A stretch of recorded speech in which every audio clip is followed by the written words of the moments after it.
मी प्रत्येक आपण सिनेमा बनवत होतो, आपण प्रेक्षकांना एवढीच विनंती करतो की तुम्ही सिनेमागृहात या, सिनेमा बघा.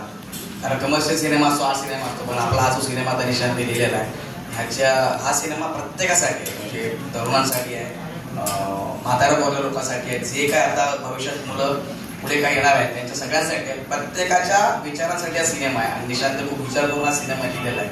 तर त्या लिखाणाच्या दरम्यान मी त्यासोबत होतो आणि आमची नेहमी चर्चा झाली.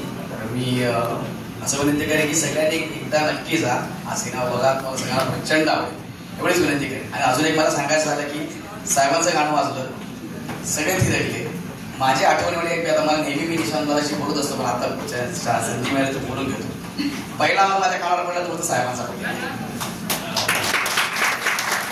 आम्ही कवाली ऐकायला 22 नंबरला आपल्या पवईला इकडे तिकडे रिक्षाने जायचो, सगळं ग्रुपने जायचो, कवायला ऐकायचो.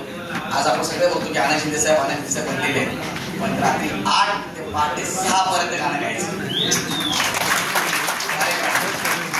आतापर्यंत शिंदे घराण्याने आपल्याला 45,000च्या वर गाणी दिलेली आहेत.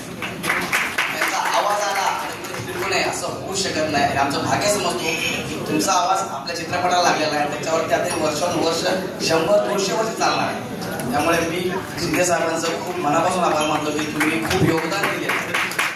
तुमचा आवाज गाणं वाजलं, तुम्ही असा व्यक्ती नाही की फिरकत नाही आजपर्यंत. तुमच्या मनापासून खूप छोटा आहे मी तुमच्यापेक्षा, खूप आभार मानतो तुमचे. धन्यवाद. Thank you so much.